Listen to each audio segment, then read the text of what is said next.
Gloria al Señor, gracias al Señor por este momento oportuno en el que podemos tratar de compartir una vez más este mensaje, palabra del Señor Jesucristo.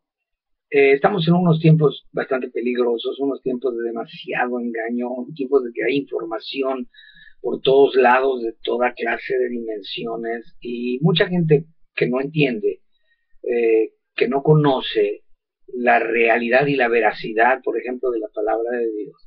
Es fácil presa del engaño. Quisiera en esta hora hablar contigo referente a la realidad de lo que Jesucristo demanda para todo aquel que quiera ser su discípulo. Primeramente debemos comprender la realidad de que en la vida todo tiene un coste. Si quieres ser abogado, tienes que ir a la escuela de leyes, tienes que acabar tu high school, tienes que hacer lo que tienes que hacer para llegar a la meta. Si en las cosas seculares o comunes tiene uno que hacer un gran esfuerzo para lograr una meta, una conquista, ¿cuánto más en las cosas divinas o celestiales? Normalmente la mayoría de la gente tiene el concepto, muchos ni les importa, viven de la manera común, como todo ser humano, entran, salen, comen, duermen, trabajan y creen que eso es todo en la vida. El humanismo te enseña, no te preocupes por el mañana, ¿verdad? Lo importante es el hombre. El hombre reina, el hombre triunfa, el hombre avanza en la ciencia, el hombre conquista. En fin, no te preocupes. Y cuando se habla de la muerte, rápido le cambiamos el tema, pretendiendo que no existe. No, la muerte sí existe, nos llama a cuentas cualquier día, pide por el niño, por el joven, por el anciano, pide por todo el mundo, ricos, pobres, todos tenemos un límite en esta tierra. Entonces Jesucristo vino al mundo para hacernos entender la realidad de que hay vida después de la muerte, de que hay vida eterna. Dios creó al hombre para vivir eternamente. Estamos envasados dentro de este cuerpo. Nuestro ser verdadero, nuestra alma y el espíritu con el que nos movemos en la tierra es prestado. Pero tu alma eres tú. Ahí existe, ahí radica tu verdadero yo. Y tiene consecuencias eternas tu vida. O sea, tú y yo le vamos a tener que dar cuenta a Dios, creamos en Él o no creamos. Ignorémoslo o tomémoslo en cuenta. Le vamos a dar cuenta porque Él nos prestó la vida. Jesucristo habla de la realidad de que para poder alcanzar metas en su reino, hay que ponerlo a Él primero. Cuesta trabajo discernir eso y aceptarlo, pero Dios es primero. Aunque no lo vemos, aunque, verdad, como te digo, vivimos ignorantes, o a lo mejor hasta lo quisiéramos desaparecer. El gran problema es que aunque lo quieramos desaparecer, no lo podemos hacer. La palabra de Dios dice en el libro de San Marcos, en el capítulo 8, versículo 33 y 34, el verso 34 lo voy a leer primero, para poder enfatizar el coste de poder alcanzar la bendición de la salvación eterna. Aunque no tenemos que hacer nada para conseguirlo, porque el primer paso fundamental es aceptar al Señor Jesucristo, que pagó por el precio del pecado de la humanidad. Pero puso un patrón de seguimiento a estas verdades. Primeramente dice en el verso 34, y llamando a la gente y a sus discípulos les dijo, si alguno quiere venir en pos de mí, niéguese a sí mismo y tome su cruz y sígame. Si alguno quiere, qué interesante es Dios, si alguno quiere. Él nos dio la vida, nos dio las capacidades, nos da la respiración de cada día. Nadie decide, hoy ya no respiro, o en 15 días o en un mes ya no voy a respirar. Al contrario, no quisiéramos parar nunca de respirar, ¿verdad? Pero lamentablemente no es así. Desde que entramos a la tierra, ¿sí? Desde que nacimos, desde que aspiramos aliento de vida, desde ese día tenemos una fecha de expiración vamos a expirar, así como aspiramos para empezar a vivir, vamos a expirar, expiraremos, dejaremos de respirar. Afortunadamente, y gracias a Dios, nos concede levantarnos cada día, cada noche que vamos a la cama, salimos al otro día, porque dice que grande es su misericordia y que son nuevas cada mañana para todos los seres humanos.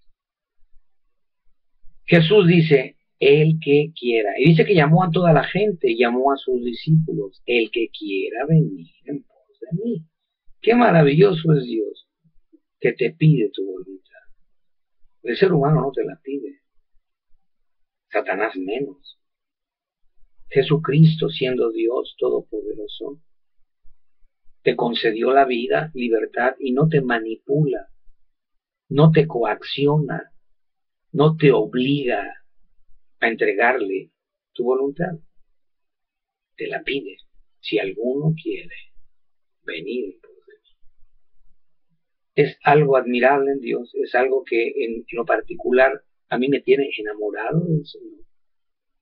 Sabiendo que siendo tan poderoso podría literalmente obligarme a hacer las cosas. Y Él decidió desde el principio de la creación que no sería así.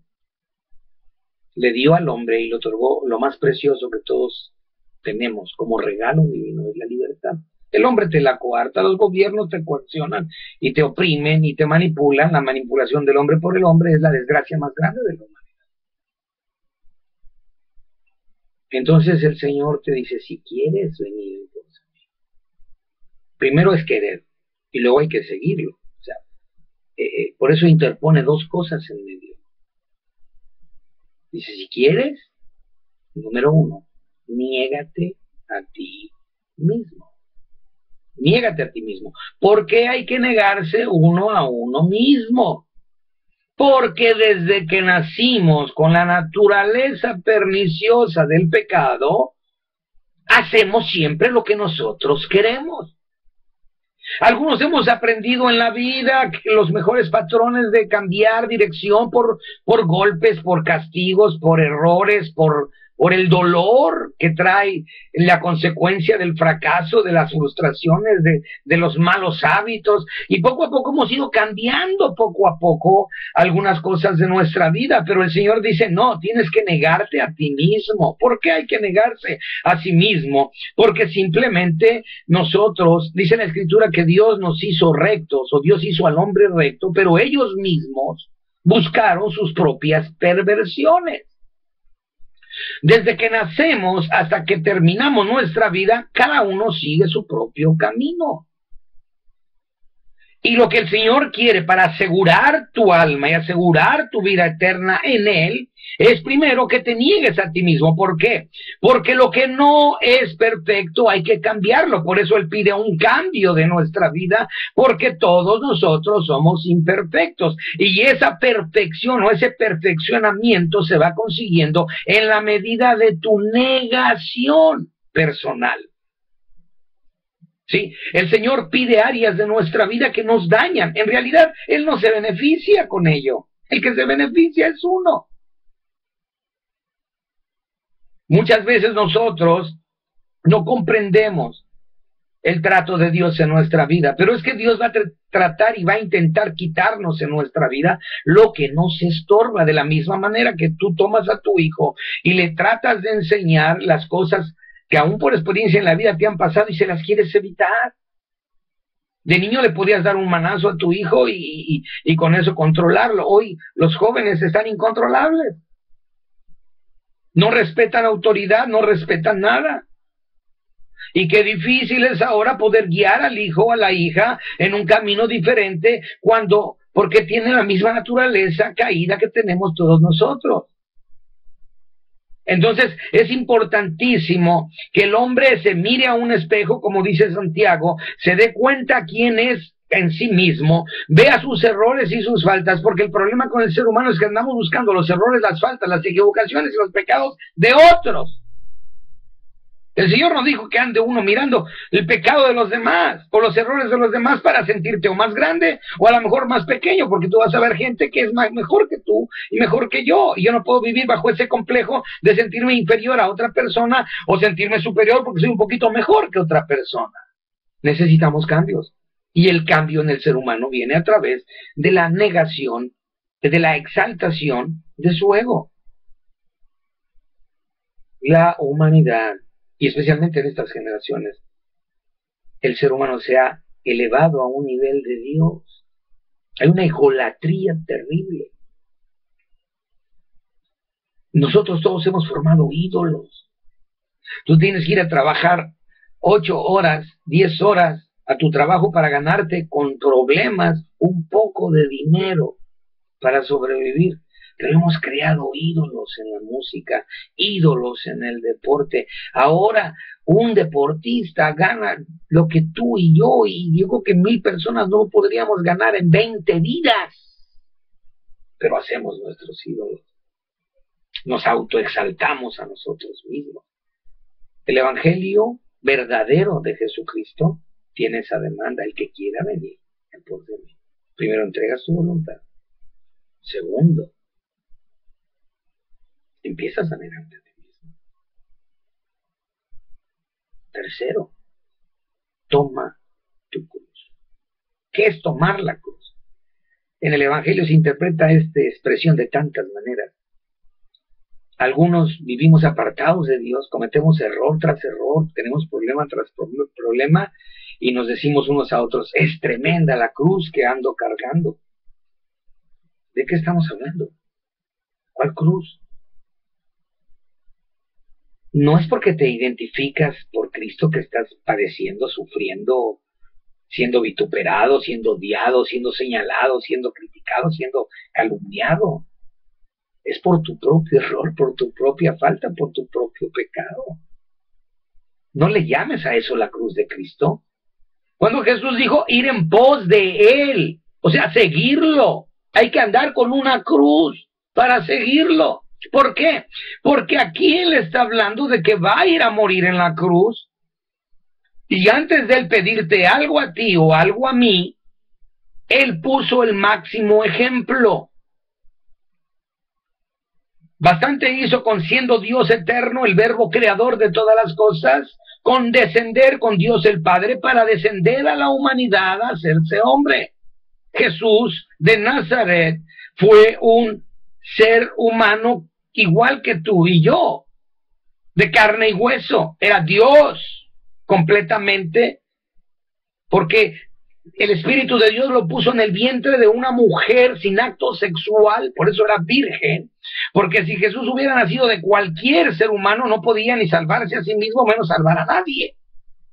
Por eso Él descendió del cielo para hacer la voluntad de su Padre. Ya eso era humillación. Cuando Él te pide que te niegues a ti mismo, me pide a mí que me niegue a mí mismo. Nosotros somos pecadores desde el vientre de nuestra madre. Él es Dios.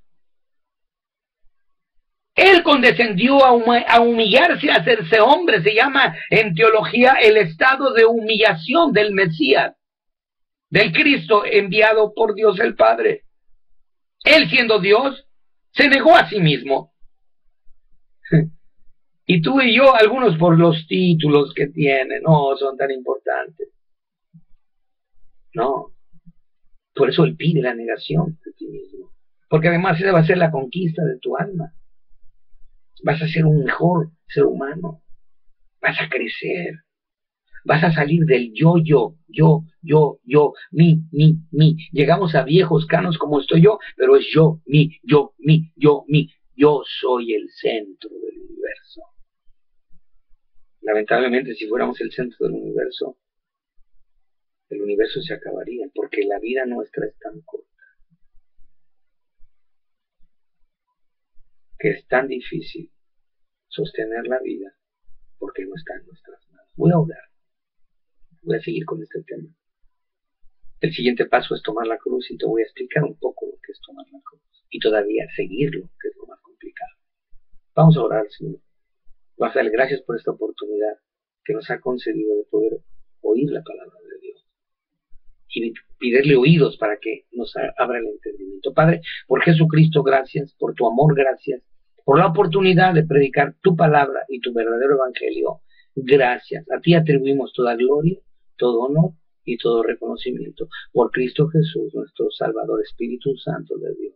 Haz la obra que nadie puede hacer por estos medios. Gracias, Señor. Amén. Amén. Amén. Que Dios te bendiga.